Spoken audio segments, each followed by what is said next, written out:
মহান বিজয় গৌরবের ৫৩ বছর পেরিয়ে ৫৪ বছরে পদার্পণ করল বাংলাদেশ।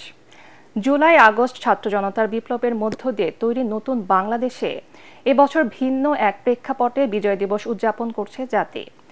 দিনটি উপলক্ষে সকালে সাভারে জাতীয় স্মৃতিসৌধে শ্রদ্ধা নিবেদন করেন রাষ্ট্রপতি মোহাম্মদ শাহাবুদ্দিন, প্রধান উপদেষ্টা ডক্টর মোহাম্মদ ইউনূস ও সফররত পূর্ব তিমুরের প্রেসিডেন্ট হোসে রামোস হোর্তা। মুক্তিযুদ্ধের বীর শহীদদের শ্রদ্ধা জানিয়েছেন অন্তর্বর্তী সরকারের উপদেষ্টারাও। এ সময় তারা বলেন, ৭১-এ বিজয় অর্জিত হলেও স্বাধীনতা ছিল অরক্ষিত। ২৪-এর গণ অভ্যুত্থানের মধ্য দিয়ে স্বাধীনতার পূর্ণতা পেয়েছে। আরও জানাচ্ছেন ইয়াসিন রানা।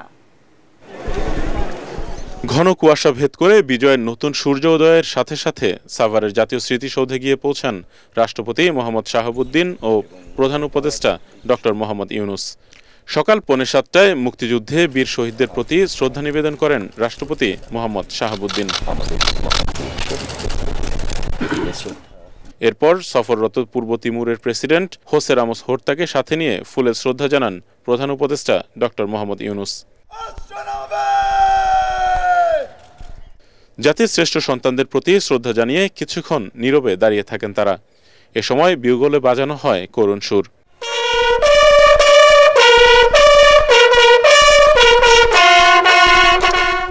শহীদদের প্রতি শ্রদ্ধা জানিয়ে গার্ড অফ অনার দেয় সশস্ত্র বাহিনীর একটি চৌকস দল।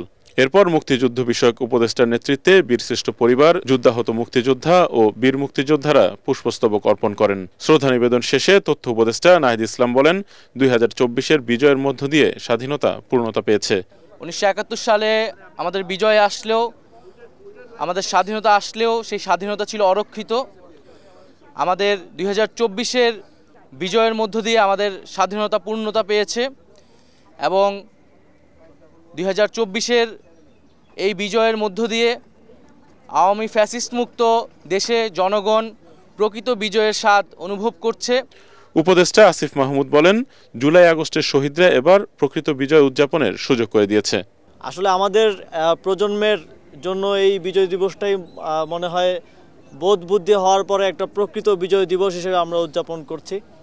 এর আগের বিজয় দিবসগুলোতে আমরা বিজয়কে উদযাপন করব, স্বাধীনভাবে কথাই বলতে পারতাম না। তো এটা এই জুলাই গণঅভ্যুত্থানের শহীদদের তাজা রক্তের বিনিময়ে আমরা পেয়েছি। ৭১ থেকে ২৪ এবং আমাদের এই স্বাধীনতা এবং মুক্তির যে সংগ্রাম, এই চলমান সংগ্রামে আমরা দেশবাসীকে সাথে নিয়ে একটা সুন্দর বাংলাদেশ গড়ার যে প্রত্যয় তা সফল করতে চাই। রাষ্ট্র গঠনে সকলকে ঐক্যবদ্ধ হবার আহ্বান জানান আরেক উপদেষ্টা মাহফুজ আলম। ৭১-এ যেই রাষ্ট্র পেয়েছিলাম, এই রাষ্ট্রকে পুনর্গঠনের সুযোগ আমরা যাতে কোনোভাবে অবহেলা না করি, আমরা যাতে এই ব্যাপারে খুবই দায়িত্বশীল আচরণ করি সব সংগঠন, রাজনৈতিক দল এবং মানুষ। এবং আমরা চাই যে এর ভিতর দিয়ে এবারের যে বিজয় দিবসে আমরা যেভাবে স্বাধীন মুক্তভাবে বিজয় দিবস উদযাপন করতে পারছি, আমরা চাচ্ছি যে বাংলাদেশ এই স্বাধীনতা ধরে রাখুক এবং জনগণ আমাদের সাথে এবং সব দায়িত্বশীল মানুষের সাথে জনগণ একসাথে চলুক এবং বাংলাদেশ ঐক্যবদ্ধ হোক। রাষ্ট্রপতি ও প্রধান উপদেষ্টার শ্রদ্ধা নিবেদন শেষে স্মৃতিসৌধ এলাকা ছাড়লে বিভিন্ন রাজনৈতিক ও সামাজিক সংগঠন সহ সর্বস্তরের মানুষ পুষ্পস্তবক অর্পণ করেন।